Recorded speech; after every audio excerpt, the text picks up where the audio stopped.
হিজরির নববর্ষ শুরু হয়েছে মহরম থেকে।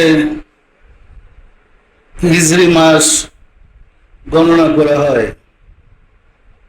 সম্মানিত আশিক রাসূলেরা, এই হিজরি মাস সৃষ্টি হয়েছে হযরত রাসূল সাল্লাল্লাহু আলাইহি ওয়াসাল্লামের হিজরত থেকে হিজরি, এবং এই মাসের প্রথম মাস হলো মহরম মাস, সম্মানিত মাস। সকল মাসের চেয়ে অধিকতর সম্মানিত মাস হয়েছে মহরম মাস। এর মূল কারণ মহান রব্বুল আলামিন এই মহরম মাসের 10 তারিখে কুল কায়নাত সৃষ্টি করার পরে সমগ্র সৃষ্টির মাঝে তিনি প্রভু হিসাবে, প্রতিপালক হিসাবে তার অভিষেক অনুষ্ঠান উদযাপিত হয়েছিল।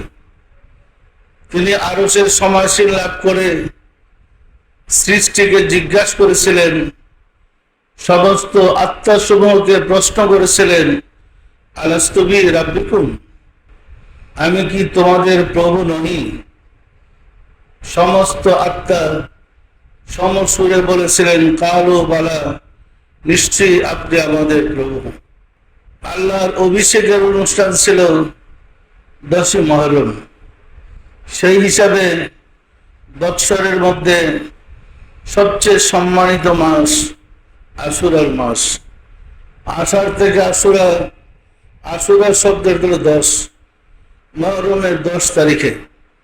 যেহেতু 10ই মহরম আল্লাহর অভিষেকের অনুষ্ঠান উদযাপিত হয়েছিল, সেহেতু এই দিনের বরকতে যুগে যুগে প্রেরিত যত মহামানব আগমন করেছিলেন, যাদের বিভিন্ন সমস্যা, বিপদ আপদ, বালা মুসিবত ছিল, প্রত্যেকেই 10ই মহরম আল্লাহ দয়া করে ক্ষমা করে দিয়েছেন, বিপদ থেকে মুক্ত করেছেন। সম্মানিত আশিক রাসূলেরা, সেই পথ বেয়ে সুফি সাধকগণ, তাদের অনুকরণ করে সুফি সাধকগণ নিয়মিত সারা বিশ্ব জুড়ে 10ই মহরম আশুরা উদযাপন করে থাকেন। উদ্দেশ্য, এই দিন উদযাপন করতে গিয়ে আল্লাহর সন্তুষ্টি লাভ করতে সক্ষম হইলে আমাদের বিপদ আপদ, বালা মুসিবত, অভাব অনটন, দুঃখ কষ্ট দূর হয়ে যাবে এবং আল্লাহর নৈকট্য লাভ করতে আমরা সক্ষম হব। সম্মানিত আশিক রাসূলেরা, প্রত্যেকের এলাকায়, প্রত্যেকের বাড়িতে, প্রত্যেক খানকা শরীফে এই অনুষ্ঠান উদযাপন করার প্রয়োজন আছে। কি বলেন, আছে না নাই?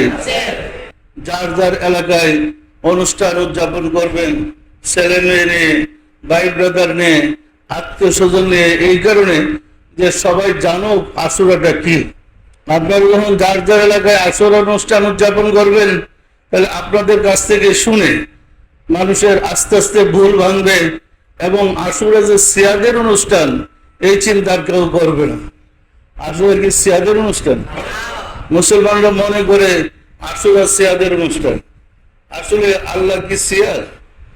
এর তো আসলে তো আল্লাহর অভিষেকের অনুষ্ঠান, সমগ্র সৃষ্টির মধ্যে শ্রেষ্ঠ অনুষ্ঠান। সুতরাং এই কথাটা ঘরে ঘরে পৌঁছে দেওয়ার প্রয়োজন আছে না নাই?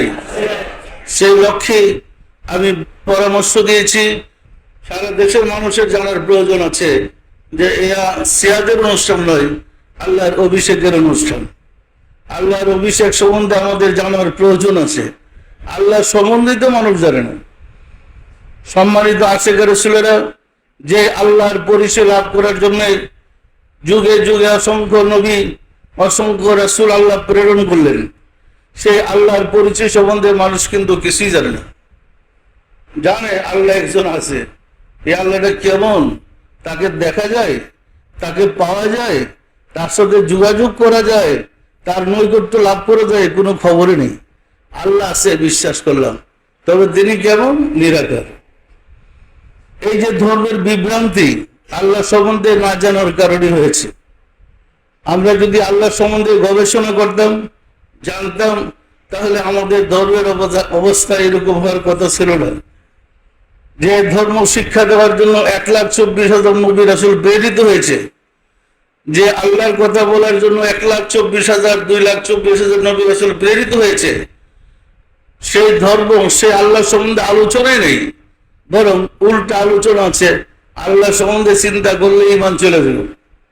তাহলে শয়তান সম্বন্ধে চিন্তা করলে কি মানুষ ঈমানদার হবে? এই যে মুসলমানদের মধ্যে বিভ্রান্তি, কে ঢুকে গেল? এরা কারা যারা এই ফিতনা ঢুকে দিয়ে গেছে? এরা ইসলামের চরম দুশমন, যারা বিপদগামী মানুষকে করেছে ষড়যন্ত্র করে। আমরা চাই আল্লাহকে পেতে, আল্লাহ রাসূলকে পেতে, আল্লাহর সন্তুষ্টি লাভ করতে, আল্লাহ রাসূলের সন্তুষ্টি লাভ করতে। চান না? চান না? তাহলে আমাদের প্রস্তুতি নিতে হবে, দিনগুলা সম্বন্ধে জাগ্রত হইতে হবে, জানতে হবে ধর্মটা কি। ধর্ম জানি না মানতে হবে, না জানি না ধর্ম পালন করা নিষ্ফল, না জেনে ধর্ম পালন করলে কোনো লাভ নেই। সুতরাং এই আশুরা দিন সবচেয়ে সম্মানিত, সবচেয়ে বুজুর্গ, সবচেয়ে বরকতময় দিন। এই দিনে অসংখ্য মানুষ মুক্তি পাবে। আমরা মুক্তি পেতে চাই না? ছেলে মেয়ে পরিবার পরিজনকে নিয়ে সবাইকে নিয়ে মুক্তি পেতে চাই না? তাহলে এই সত্যতা, এই বাস্তবতা মানুষকে জানাইতে হবে। আমার মনে আছে প্রথম যখন আমি শুরু করেছিলাম আশুরা সম্বন্ধে, তখন তো দেশে আশুরা সিয়াসারা কেউ পালন করতো না।